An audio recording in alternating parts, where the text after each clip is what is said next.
সুতরাং একটা ভয়াবহ পরিস্থিতি, বিশেষ করে আজকের যুব সমাজের জন্য। এবং তার সঙ্গে হচ্ছে নারী নিরাপত্তা।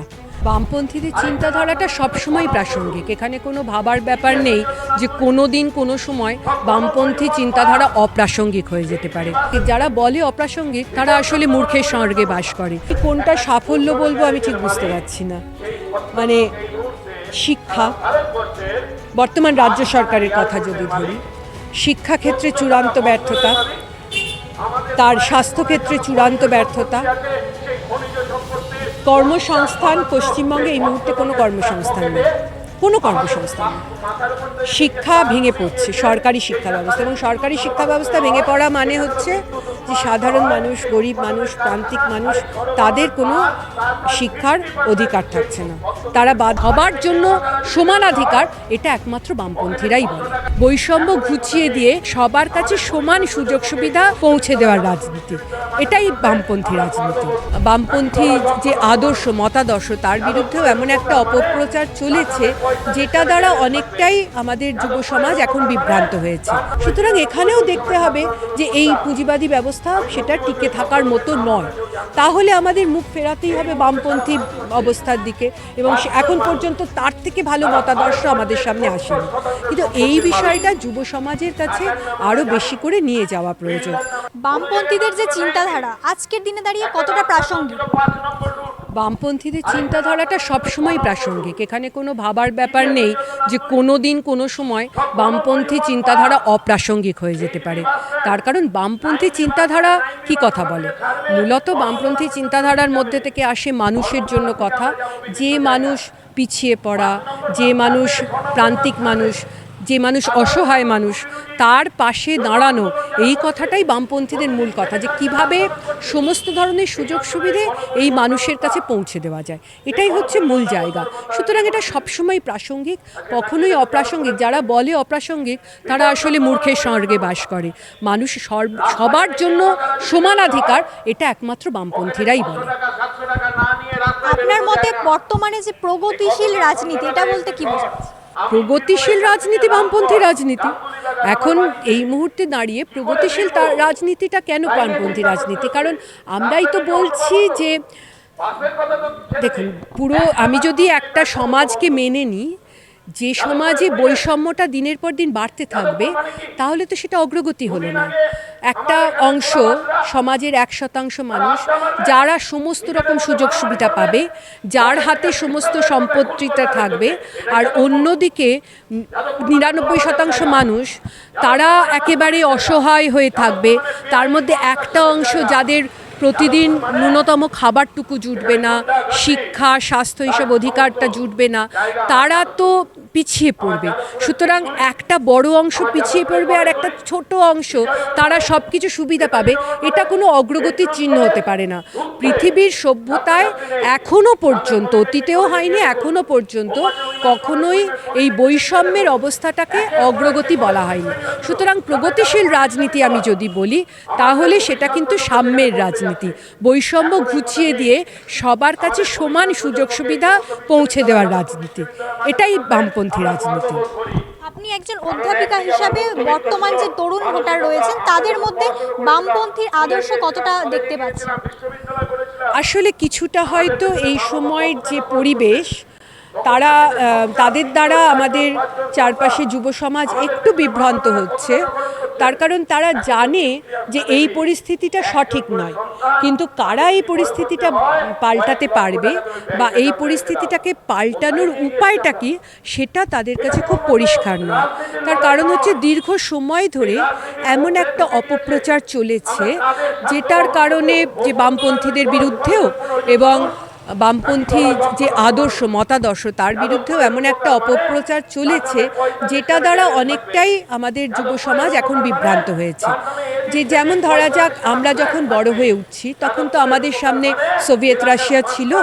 আমরা জানতাম এমন একটা দেশ, যে দেশে মানুষের সমান অধিকার, শিক্ষা, খাদ্য, স্বাস্থ্য, এই সমস্ত অধিকার মানুষ পাবে, এইটা আমরা তখন জানতাম।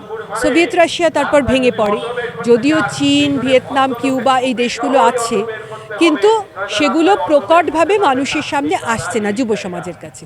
কিন্তু আমি যদি উল্টোভাবে দেখতে গেলে পুঁজিবাদী অবস্থাও তো ফেল করেছে। মানে গত দীর্ঘ সময় ধরে আমি যদি দ্বিতীয় বিশ্বযুদ্ধের পর থেকে পুঁজিবাদের যে শ্রেষ্ঠ সময় এটাকেও যদি ধরি, তাহলেও কিন্তু আমরা দেখব পুঁজিবাদী ব্যবস্থা সমস্ত মানুষের কাছে সুযোগ সুবিধা পৌঁছে দিতে ফেল করেছে, বরং বৈষম্য আরও অনেক বেড়েছে। সুতরাং এখানেও দেখতে হবে যে এই পুঁজিবাদী ব্যবস্থা সেটা টিকে থাকার মতো নয়।